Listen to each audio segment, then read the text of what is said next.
hottest selling Christmas toy ever. But you know what? We got plenty of Turbo Man's faithful saber-tooth tiger booster.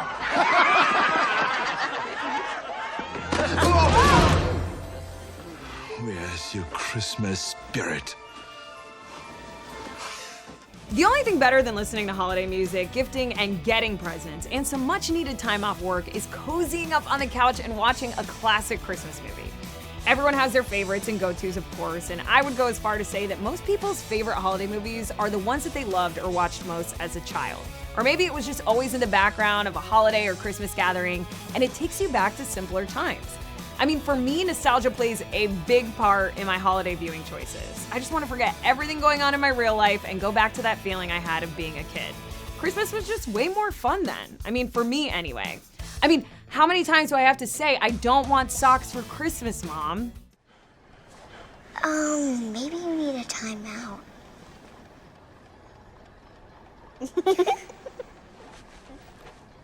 Kids today. Anyway, for the first time ever, I am here in the flesh for this episode of Countdown, giving you my list of my favorite Christmas movies of all time, all ranked by me. The Tomatometer is officially on holiday break. So sit back and get ready to hear some wholesome and probably mostly rotten picks. My movie taste tends to skew towards generally loved, critically rotten, as I count down my favorite Christmas movies of all time in no particular order, well, except for maybe number one. So make sure you watch this until the very end. Okay, here we go.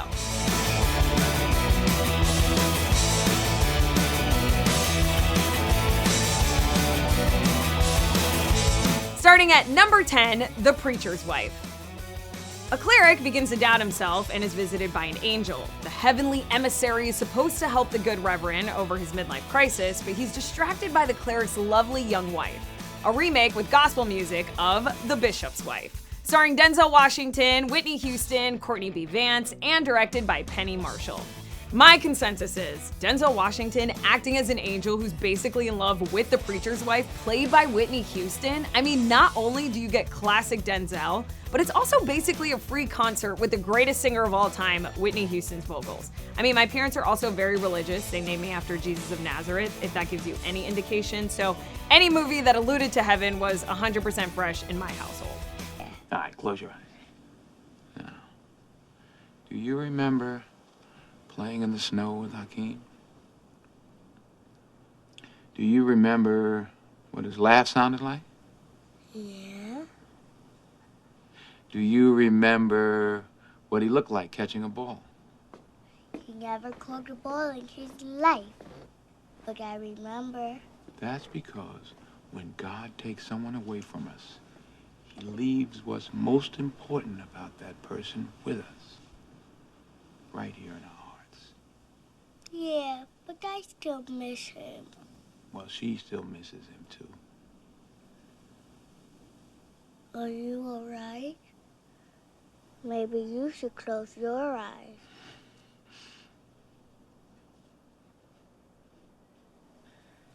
Mommy says I can write him. You know how to spell his name? No? You want to learn? Yeah. All right, Hakeem. Number 9, When Harry Met Sally.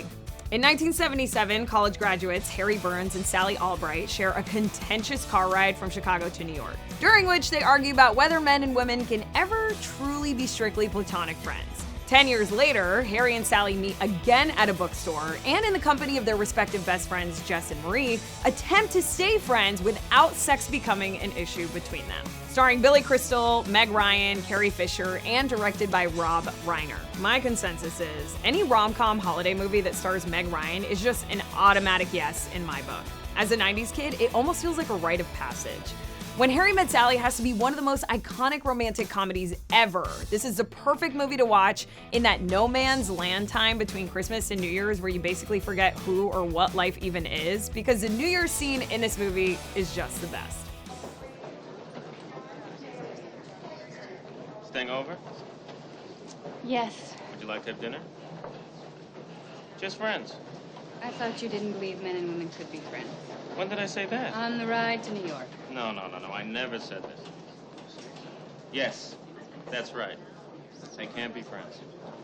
Unless both of them are involved with other people, then they can. This is an amendment to the earlier rule. If the two people are in relationships, the pressure of possible involvement is lifted. That doesn't work either, because what happens then is the person you're involved with can't understand why you need to be friends with the person you're just friends with. Like it means something is missing from the relationship and why do you have to go outside to get it?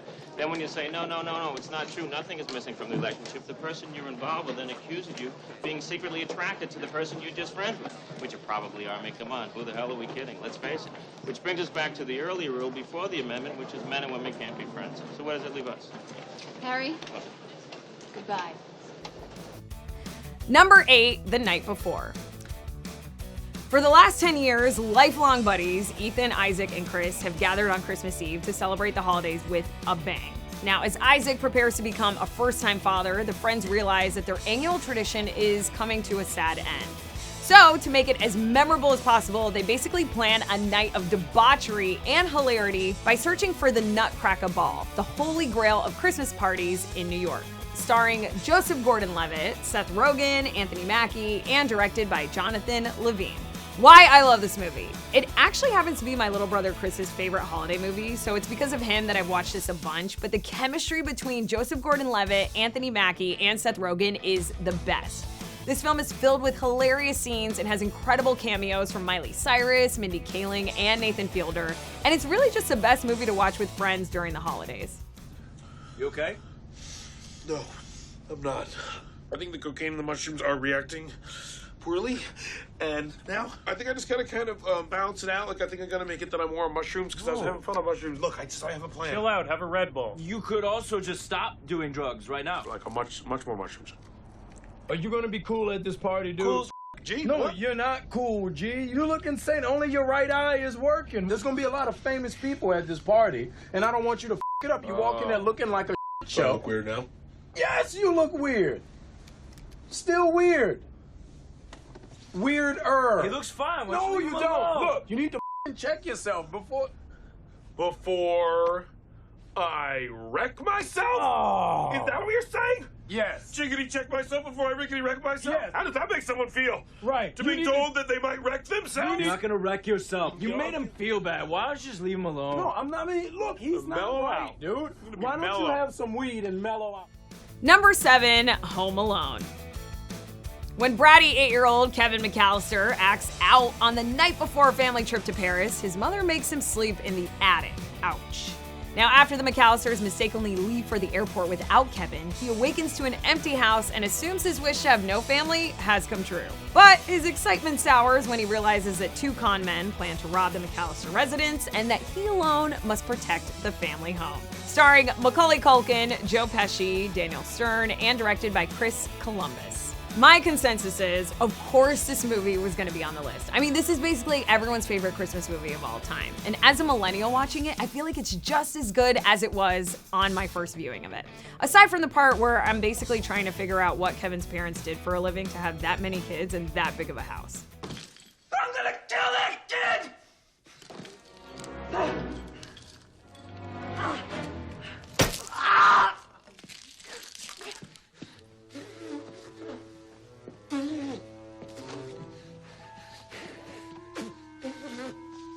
Marv, Harry? why the hell did you take your shoes off? Why the hell are you dressed like a chicken? I'm up here, you morons! Come and get me. You guys give up, or you're thirsty for more?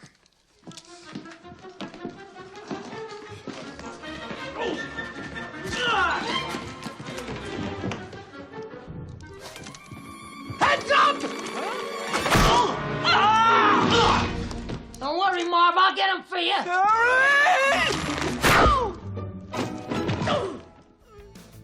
Number 6, You've Got Mail. Struggling boutique bookseller Kathleen Kelly hates Joe Fox, the owner of a corporate Fox Books chain store that just moved in across the street. Now, when they meet online, however, they begin an intense and anonymous internet romance, oblivious of each other's true identity. Eventually, Joe learns that the enchanting woman he's involved with is actually his business rival. He must now struggle to reconcile his real-life dislike for her with the cyber love he's come to feel. Starring Tom Hanks, Meg Ryan, Parker Posey, and directed by none other than Nora Ephron. Why I love this movie. So by now you've probably picked up on the fact that I love Meg Ryan and holiday films. For me, there's also something about a movie about bookstores during the holidays that just feels extra cozy. And you just can't beat that Tom Hanks Meg Ryan chemistry. I mean, this movie makes me want to fall in love, buy a book, and send an email instead of a text message. Simpler times. And again, that nostalgia of You've Got Mail is really the point of no return for me. You know, sometimes I wonder. What? Well, if I hadn't been Fox Books, and you hadn't been the shop around the corner, and you and I had just met. I know. Yeah. I would have asked for your number. And I wouldn't have been able to wait 24 hours before calling you up and saying, hey, how about some coffee or, drinks or dinner or a movie? For as long as we both shall live. Joe? And you and I would never have been at war. And the only thing we'd fight about would be which video to run on a Saturday night. Well, who fights about that? Well, some people. Not us. Number 5, A Charlie Brown Christmas. Christmas time is here. Happiness and cheer. And for the Peanuts fans everywhere, it just wouldn't be Christmas without this classic holiday delight. Christmas lights may be twinkling red and green, but Charlie Brown has the Yuletide blues. To get in the holiday spirit, he takes Lucy's advice and directs the Christmas play. And what's a Christmas play without a Christmas tree? But everyone makes fun of the short, spindly, never green Charlie Brown brings back until the real meaning of Christmas works its magic once again. Starring Peter Robbins, Christopher Shea, Tracy Stratford, Sally Dreyer, and directed by Bill Melendez and Phil Roman.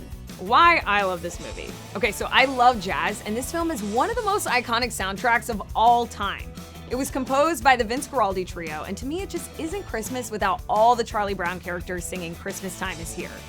Fun fact, the album is actually in the Grammy Hall of Fame, and last year it was the #1 greatest holiday 200 album of all time on Billboard. That and learning the real meaning of Christmas makes this one of my all-time favorites. What's the matter, Charlie Brown? Don't you think it's great? It's all wrong. Look, Charlie, let's face it. We all know that Christmas is a big commercial racket. It's run by a big Eastern syndicate, you know. Well, this is one play that's not going to be commercial. Look, Charlie Brown, what do you want? The proper mood. We need a Christmas tree. Hey, perhaps a tree. A great, big, shiny aluminum Christmas tree. That's it, Charlie Brown. You get the tree. I'll handle this crowd. Okay. I'll take Linus with me. The rest of you practice your lines. Get the biggest aluminum tree you can find, Charlie Brown. Maybe paint it pink. Yeah, do something right for a change, Charlie Brown. I don't know, Linus. I just don't know. Well, I guess we better concentrate on finding a nice Christmas tree. Number 4, Jingle All The Way. Workaholic Howard Langston wants to make things up to his son, Jamie, and wife, Liz. Now, he promises to get Jamie the hottest toy of the season, Turbo Man, even though it's Christmas Eve and the toy is practically sold out. As Langston hunts down the elusive gift, he runs into Mailman Myron, another father on the same quest, and with the clock winding down, Langston's moral code is tested as he starts to learn the real meaning of Christmas. Starring Arnold Schwarzenegger, Sinbad, Phil Hartman, Rita Wilson, and directed by Brian Levant. Okay, so why I love this movie. I think secretly deep down as a kid, I wanted my parents to go this hard when it came to getting me the toy I asked Santa for Christmas. And watching people fight over retail is the reason why I love shopping movies. But nothing beats watching someone go up against the Arnold Schwarzenegger for a toy over the holidays. Also, Sinbad is just hilarious in this, and this film is Black Friday energy all over it. Also, Brian Levant directed Mrs. Doubtfire and The Flintstones.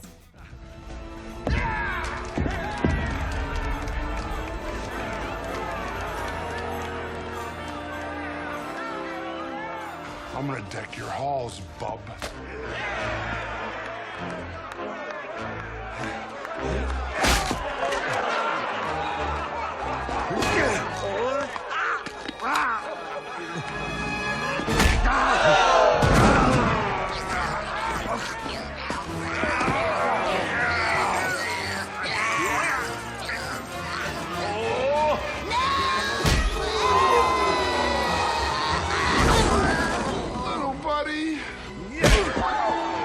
Naughty boy!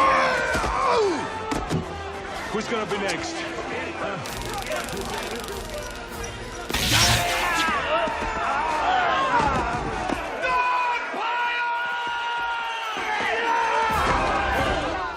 Number 3, How the Grinch Stole Christmas.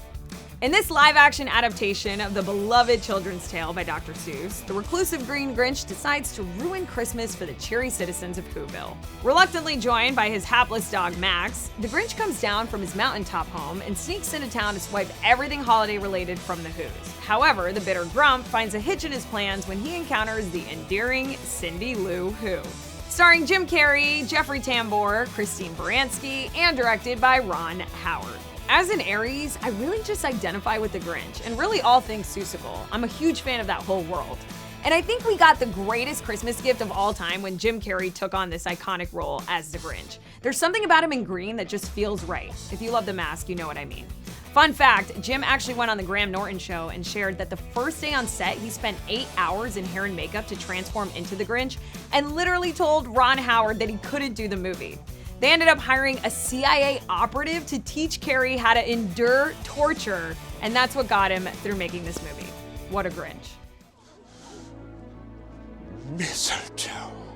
Now pucker up and kiss it, Whoville!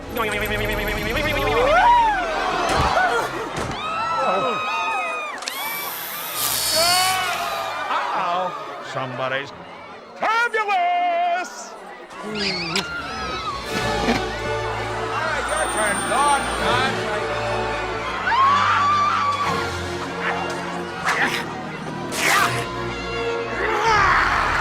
Let's go. Excuse me, old-timer. Mind if I wet my whistle? Well, That's some good stuff.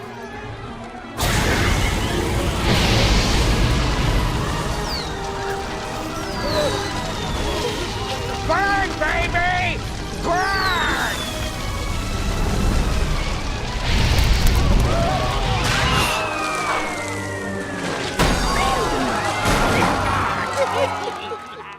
Number 2, The Holiday. Two women, one from America and one from Britain, swap homes at Christmas time after bad breakups with their boyfriends. Now, each woman finds romance with a local man, but realizes that the imminent return home may end the relationship. Starring Cameron Diaz, Kate Winslet, Jude Law, Jack Black, and directed by none other than Nancy Meyers. Why I love this movie. So as a hopeful romantic, the holidays always make me feel extra hopeful. And as someone who's been single for a lot of her life, no holiday movie has ever made me feel really seen quite like The Holiday. Why? Kate Winslet's opening monologue about unrequited love has to be one of my favorite opening lines to a film ever. And you just can't beat a Nancy Meyer holiday special. I mean, you got Cameron Diaz, Jack Black, Kate Winslet, Jude Law, amazing homes, romance, and Eli Wallach as the old man neighbor who just makes your heart want to burst. It is the best. I'm in love with you.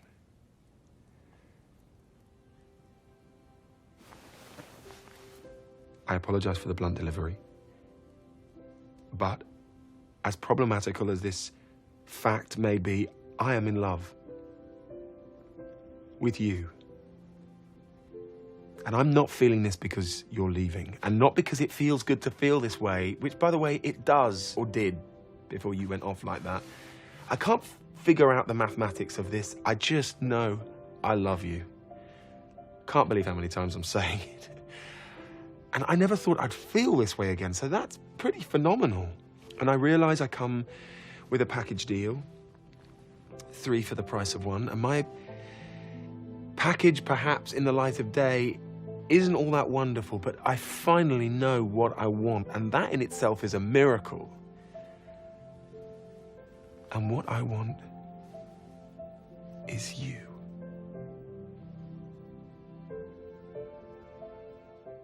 And finally, number 1, The Nightmare Before Christmas. The film follows the misadventures of Jack Skellington, Halloween Town's beloved Pumpkin King, who has become bored with the same annual routine of frightening people in the, quote, real world. When Jack accidentally stumbles on Christmas Town, all bright colors and warm spirits, he gets a new lease on life. He plots to bring Christmas under his control by kidnapping Santa Claus and taking over the role. But Jack soon discovers that even the best laid plans of mice and skeleton men can go seriously awry. Starring Danny Elfman, Chris Sarandon, Catherine O'Hara, and directed by Henry Selick. This film is truly my #1 favorite holiday movie. I love all things Tim Burton, and the music is so iconic. I mean, I don't understand how this isn't a Broadway show year-round. Like, why isn't this on Broadway? Make it make sense! The animation is striking. It is the perfect film to watch with the whole family, sing along to, and you can get away watching it on Halloween to get you right in the spirit for Christmas. Also, we should just officially change Santa Claus's name to Santy Claus.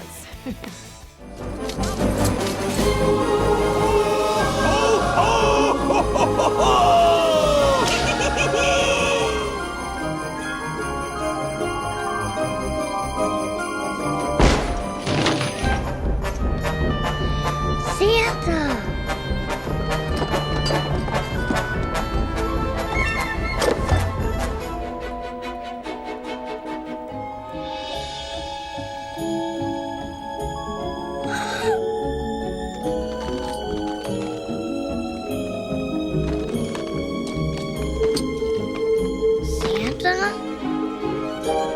Merry Christmas!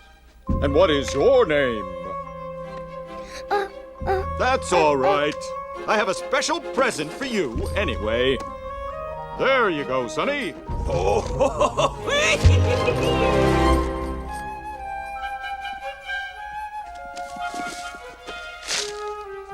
And what did Santa bring you, honey? Merry Christmas!